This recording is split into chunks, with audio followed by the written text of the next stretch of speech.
大家好，欢迎收看《震惊最前线》，无马看中国，我是主持人张荣麟。再次感谢大家收看我们的节目哦。在最近哦，这个美中关系哦，我认为哦越演越烈。我们看到许多从这个原来的这个经济政治、军事的角力，包含这个东京奥运刚结束，大家发现哇，美国在最后一天超车金牌数赢过了这个中国，哇，很多人很气愤啊，说怎么哪有赢过呢？只要加上香港跟台湾的金牌数，应该最后还是我们赢哦。当然，这个的网络上许多不同的一些观点论点哦，但重点是这样的白热化的角力，其实还是看得出来，在许多层面上面不断的越演越烈哦。其中也造成了一个结果，是我们看起来现在在整个亚洲地区的所谓的军事演习哦特别的热闹哦。那大家也在观察，这到底会在产生什么样的一些影响？到底状况如何？我想我们今天可以好好来分析哦，到底会有这种不断军事演习的一个状况。那我们开心邀请到我们透视中国的高级研究员，也是台大政治系的荣誉教授明居正老师。明老师你好。主持人洪麟兄好，各位观众朋友们大家好。是哦，老师大概就军事演习一定有它的目的啊，因为不然这个耗人耗时，当然演习是耗钱了，耗人耗钱耗时，对。当然，为什么要这么做？当然，一定有宣扬，不管是国威或者宣扬它某些的目的哦。所以从军事政治上，一定都有一些考量。老师您怎么看呢？是，那当然最简单说法就是我们前阵子不是提过嘛，我们说，南海将来会越来越热闹嘛。那首先是美国的一个大演习，所以外界很多人看法就是说因为了要回应美国在南海这场大演习呢，所以中共进行这演习。这个是一部分原因了。我们先来看一下，就是中共这次南海演习呢，到底到什么规模？简单说，就是中共这次的这个海军演习呢，应该是历来的规模最大的，然后兵力最强的。我们从几个方面可以来看呢。第一就是它出动的这个船只的数量特别多，第二就是种类特别多，然后第三呢就是出动了航母的那个跟着周边的那个护卫舰队。是，所以第一呢规模比较多。第二，就刚刚讲到船舰数量比较多，甚至光是从那个卫星照片上看呢，水面上能看到的中共的船只呢20多艘，包含航母啦，跟周边那个什么护卫舰啦、驱逐舰啦什么等等，还有攻击舰什么，大概20多艘。水底下没看到呢，我们估计呢不会少于2艘，大概4艘到6艘，那甚至更多都有可能。所以加起来30几艘，那是相当多的。所以这船的数量啊。第三个就是这个火力，我们等一点点来说，火力也是最强。然后第四呢，就是人数是最多。然后还有一个是他们没有讲，就是他到底演习什么科目这个我们现在还没有看得很清楚。美方当然那个演习已经讲了科目了，我们等一下回来再说一下。所以第一呢，我们说这个是历来规模最大的。那当然简单说就是因为您美国有一个很大的演习在这里嘛，那我不甘示弱嘛，我也搞个大演习。但这种演习应该不是这么简单一个目的，它是目的之一，当然它还有其他的科目、其他的目的。我们说这样演习规模大呢，还有另外原因就是它划定的演习区域比较大。在国际法上有规范，就是每个国家可以演习，当然，譬如说有些东西是不能演习的哈。核子武器实弹射击那不可以演习。那核子试爆，那后来都讲说不在大气层上试爆，就在地底下试爆，因为怕那个辐射层呢或者辐射物质呢会污染，会影响到这个附近的这个生态环境。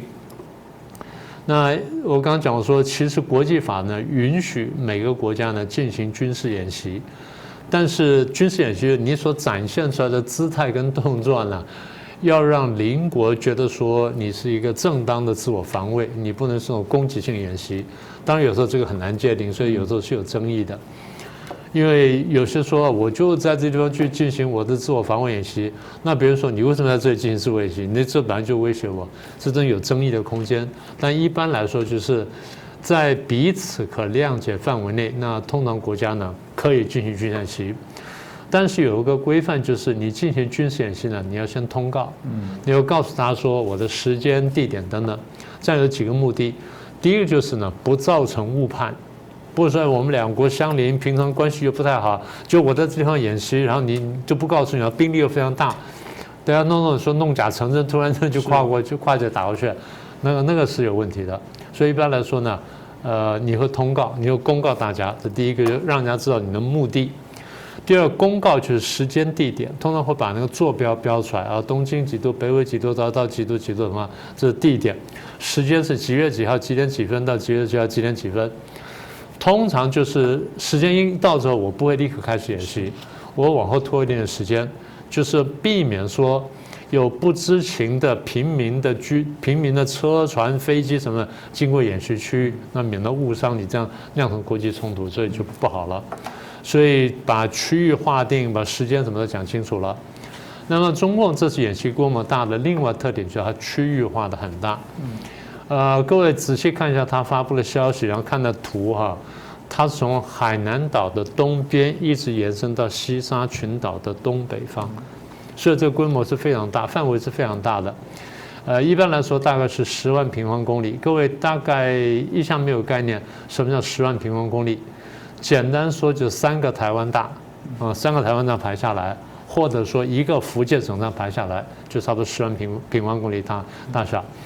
所以这么一画下来之后，然后时间也规范出来，告诉他说，哎，我这边有这么演习，你把时间、地点、区域，然后这些船只的，你一算一下说，哦，这个规模的确相当大。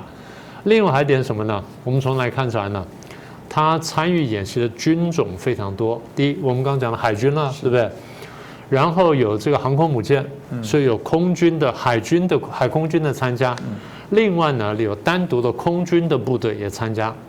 好，再一个我们要注意的就是岸上的部队跟战略支援部队有参加啊，这个大体可以猜到。还有一点就是火箭军，也就是飞弹部队呢会参加演习。现在至少到截稿为止啊，我们没有看到明确的消息，但是国际上一直有消息说，它可能会试射弹道飞弹。什么样的弹道飞弹呢？反舰就是反船舰的弹道飞弹，东风26啊或东风21D， 发射的地点不明。那这样看的话，大概几个地方吧。你如果真的说长程打击的话，你可以从西北，从甘肃啦，或从这个新疆啦、西藏啊那边打出来，那这是比较远的。那比较近的，比如从江西啊、从福建打过来，或者从广东、广西上打过来，那这是比较近的。所以我们现在还不知道。那简单说就是，如果他有这个演习的话呢，也值得注意。为什么呢？我们刚刚讲说演习的科目，虽然它没有完全公布，但你看它出现的军种跟那船舰的数量啊，什么跟那个范围大小呢，你大概晓得说，哦，他大概准备演习什么呢？就是如果南海附近发生冲突，或者说台海附近发生冲突，他都可以在一次演习里面用几个科目把它包装起来。所以说，将来如果南海部分发生了什么样的冲突的时候，那有美国船只过来或什么船只过来，我看我怎么打法。然后譬如说，水文资料啦，或者说这个我从哪边发射的时候这个角度啦，甚至什么，如果更长程的话，连地球自转都要算进来，所以那个有时候相当复杂的。所以简单说呢，我们把这个范围、地点，然后出现军种跟火力什么都算起来之后，真的像中共所说的，它是一个历年来几乎是规模最大的演习，当然还加上山东舰，所以它有军事跟政治意涵，就你刚刚讲到的。其实政治意涵呢蛮明确的，它有对外跟对内2个方面。对外就是我面对美国的这种演习，我不能示弱。如果说我只是谴责一下，或者是什么口头抗议，或者派一些什么机船去侦查什么的，我当然可以这样做，但是这样达不到这个震慑对方的目的。所以我必须要在简单说吧，御敌于国门之外。我不是真的要打仗，但是呢，至少我做出的姿态来说，我完全不怕你，完全不示弱，所以我有这么一个演习。那么这是一般的说法。那再一个就是呢，对内的考量，因为如果说我对外这么弱的话，我习近平现在这个位置恐怕不容易坐稳。更何况现在一直传说我习近平要寻求第3任甚至第4任甚至无限期的连任。那中共规矩一般来说，我们不是讲要做2任嘛，1任是5年，就10年嘛。那现在10年到了之后呢，他等于要破坏规矩，再继续干第3任、第4任，然后一路干下去。那人家就问一个问题说：你何德何能？你为什么可以继续干下去？你为什么可以坏这个规矩？所以就是面对美国跟各国在南海的这些动作演习也好，或者派出船舰也好，来所谓自由航行也好，我完全不能示弱。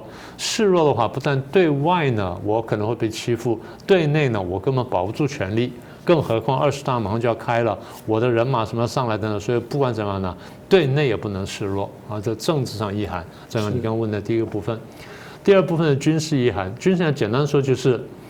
我的海军呢也蛮强大的，因为大家过去不认为说中国有什么海军，不认为说中共的海军有什么样子，当然这10几年来他们拼命造舰，他们自己说啊，我们海军造舰跟下饺子一样，一年一两个，你看哇，速度这么快，对这个速度呢，实在是让人觉得惊讶。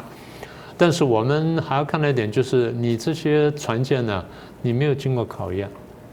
也就是说，你至少要经过实战的考验，哪怕是小规模的，你开出来了，然后在战场上你用应变，然后发射东西，你不会说失误，不会打到自人等等，这些都需要演练的。那我们没有看过演练，没有看过实战，那没有实战，次于实战的就是演练。所以他要把海军亮出来，把这么多船都亮出来，然后把吨数亮出来，把火力亮出来，然后再猜什么呢？要练协调。要把协调亮出来，说哦，我真的能够指挥，我的旗舰呢是一个什么，巡洋舰或者这个导弹驱逐舰，然后我这边是旗舰去指挥哪条船怎么走，怎么打等等，所以这些呢得亮出来。第二呢，它其实是演习呢，将来如果我要打台湾的话怎么打？那你说这个在南海啊？为什么呢？因为中共的战法有点叫主员打点啊，或围点打援，这个很详，我就不详细解释了。简单说就是他在考虑，如果我要打台湾的话，那美国跟日本可能会来干涉，我会怎么样的拒止他们的干涉，就把他们挡在外面，然后我在这边打台湾，所以他也同时也是演习打台的一部分。也就是说，这个演习呢，在政治、军事各方面呢，它都是一个多方位的考量，所以我们也必须关注，也不能掉以轻心。是，刚刚明老师都还提到，从8月初，美国也是一样号称这个40多年来最大的这些军事演习，跨17个时区哦，哇，10多个国家。那当然，刚刚提到了中国也不示弱，同样来做南海的大规模的演习。那当然还不止如此哦，从8月3号到8月9号，中俄也在宁夏省也做这些联合演习哦。那人数这个据称也高达1万人。那老师，这个又有什么特别的意涵吗？对，看起来跟南海关系不大了嘛，对不对？但是它还是有这一些政治上意涵。我们等一下回来说政治意涵。我们先说说这次演习的规模。这次演习呢，就像刚刚主持人说，在宁夏，然后是9号到13号，大概连头带尾5天的时间。双方兵力呢，就像刚你所说的，高达1万人。1万人当然不是一个特别大的演习了，一般来说大到大概3、5万，我们叫做比较大。那1万人呢，那两边各5、6千呢，也就1万人了。不过规模仍然不算太小。那我们这次注意到的呢，倒不是说他们这个陆军有什么特别，比较特别是中共出动了一款新的战机呢。那这个战机过去没有在跟外国演习出现过，叫歼20战机。歼20战机呢，我们在这个视频短片上有看到过。然后呢，在这西方的报道呢，西方的这些军事杂志了或军事网站上面也有些报道，也有介绍。那中共官方当然吹嘘的很厉害。当然现在就是我们有点存疑，就是这个战机呢也还没有实战过，这第一个。第二就是曾经有人说有这个俄国背景还是乌克兰背景，我现在忘记了哈。有一位科学家说，他们用的就是歼20战机呢，用的科技呢是我们比较旧款的科技。那这个当然我们还没有最后的这验证，不过有这句话呢也让我们存疑。当然中共对歼20呢吹得很厉害。歼20有几个特点，第一它是隐形，第二就是它的攻击火力比较强，然后第三呢号称是现在它最精锐的这个武器。那过去呢在国内的演习国内什么阅兵呢出现过。但是跟外国联合演习呢，这是第一次出现。换句话说呢，真正摊在国际的面前，这是比较罕见的。苏联方面出动的是这个苏凯30，然后那个步兵团啦、这个防空导弹部队等等，那这些那就没有什么很特别了，因为这个苏凯战区呢，我们也不是不熟悉了，所以从兵力来说呢，或从武器来说呢，中共这个歼20呢是比较特别一点点。我觉得比较重要的是它最后背后的这个政治意涵，它军事科目当然这样讲了哈。军事科目呢是在宁夏，然后基本上就是说是反恐的一个演习，但新华社把这演习呢讲得比较大。我们来看新华社说什么。新华社说，我得用念的哈，这次演习旨在拓展中俄两军联合反恐作战的领域的深度，就中国跟俄国军队反恐作战的这领域的深度，就在反恐这题目上，我们做了哪些演练。展示共同维护国际跟区域安全稳定的坚定决心和强大实力。后面那句话比较重要，体现了中俄新时代全面战略协作伙伴关系的新高度。战略协作伙伴关系呢，两国在什么时候签的呢？1996年签的。4月到5月签的。那为什么4月到5月呢？跟台湾有关系。96年3月我们不是总统选举吗？然后中共有95、96飞弹风波嘛，中共的96的飞弹演习呢，就针对台湾的96的这个总统选举，因为他们希望把李登辉打下去，就没有成功。那没有成功归没有成功，但在国际政治上引发了一系列动作，因为这个他们针对台湾进行这演习之后呢，然后美国不就出动了这个舰队吗？然后就这个说要维护这区域安定，所以中共就收手了。那中共收手呢，当然心有未甘了，所以就跑去呢就跟俄罗斯讲说，你不是要跟我签中俄战略协作伙伴关系吗？中共把这个问题摆了1年，没有回应，然后也没有拒绝，没有干什么，然后跑去跟俄国说我们可以签了。签完之后呢，5月份美国跟日本呢又在延续了美日安保，所以中俄战略协作伙伴关系呢是20多年前签的。那现在这边我怎么拿出来再讲呢？我把那句话再读一次哈。体现了中俄新时代全面战略协作伙伴关系的新高度。那么也就是说，这东西是旧有的东西，差不多20多年前签的。现在我们拿出来讲呢，为什么拿出来讲呢？因为是新时代的伙伴关系。为什么是新时代呢？因为现在呢，我中共非无下阿蒙。当年呢是被你压的在那边 K 了一下。然后当年是美国跟苏联在那边美国跟俄国在那边对抗，那苏联瓦解了，好了，那现在我在慢慢崛起了哈。现在呢，我变排头兵了，那我要开始跟你对抗了。但是跟你对抗呢，你又搞了这么多人来包围我，搞了北约，搞了什么东协，搞什么来包围我，然后现在在那边搞演习，所以我也不甘示弱，所以我也拉了一个强大的伙伴叫做俄国，跟他一起来搞的东西。所以我觉得。中共的话说了大了啊，为什么说大？我等下再讲一下哈。好，那么所以他说新高度，然后体现了两国高度战略互信跟务实交流的协作的新水平的呢。好，那这说完了。俄国说什么呢？俄国国防部说这一次的军事演习聚焦于反恐作战，讲的高度低很多，对不对？他讲的是一个战术层面的问题，他说我们就是反恐作战。中共把它吹成是一个战略上的一个关系啊，我们有战略协作伙伴关系等等。换句话说，中俄双方发的讯息呢，就告诉你说，他们对这一次演习呢，双方给予的水平的评价是不一样的。一个把它吹到战略层次，一个说我是战术层次。那为什么有差距呢？简单说，中共是要把事情弄大，就是我跟俄国合作了，然后对抗你美国什么等等。俄国是给中共面子，说我来参加演习了，我给了你一个好处了，帮你这个挺了一下，给了你一个面子，但是我也得顾到我的利益。我的利益是什么呢？我是要告诉美国说，我没有跟中共走到那里。所以这个解读非常重要啊！大家不要以为说我们在玩文字游戏。国家跟国家之间在玩政治、经济、战略、外交的时候呢，很多时候是非常谨慎的。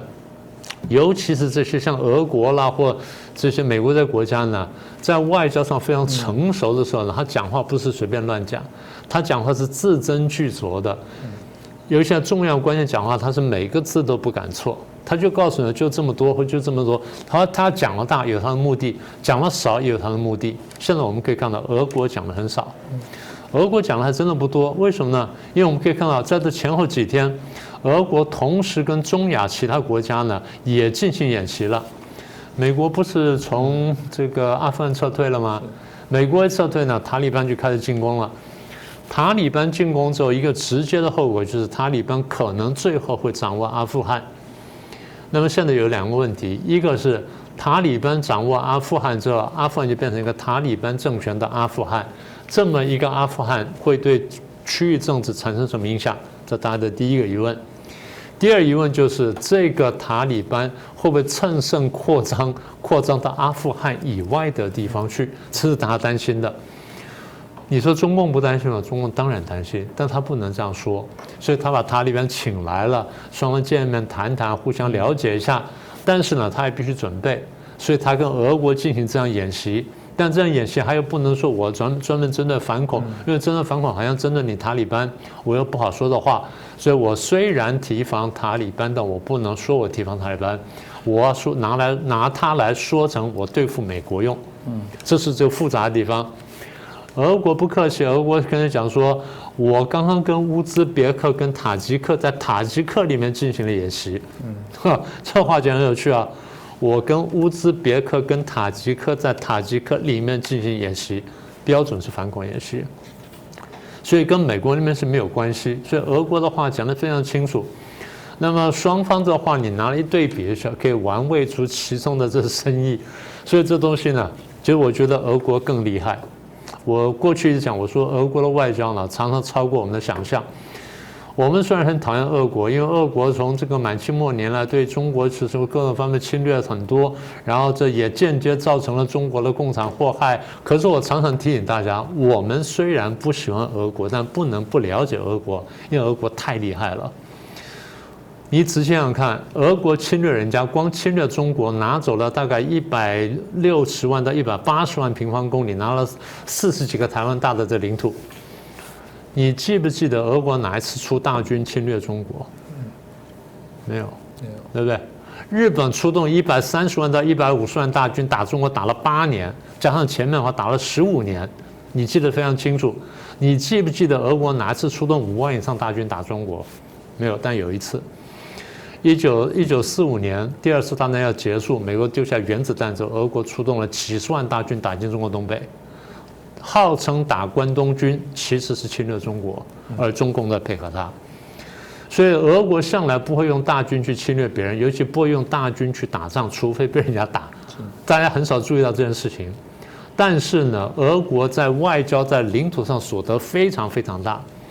俄国从这个莫斯科大公国开到现在呢，成长了几千倍，可是很少用大军去侵略别人。所以我常称赞他，我说俄国是高明的侵略者。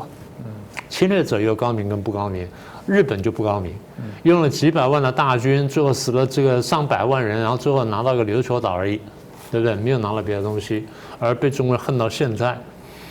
但是俄国呢，拿了这么多东西。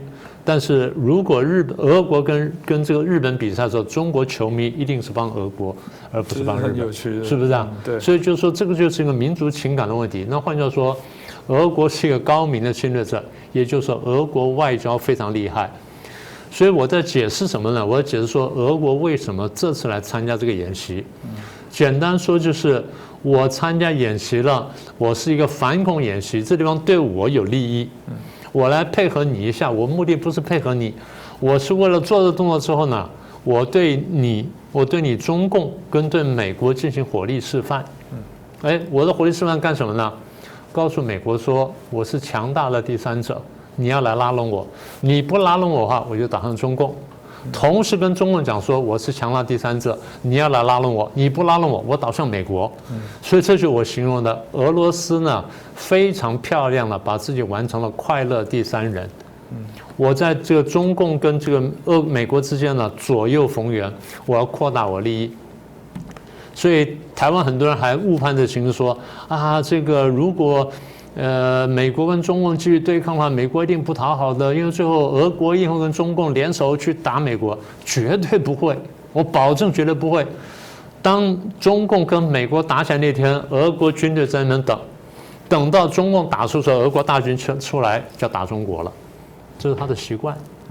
他最拿手就做这件事情，他当年就这么干的。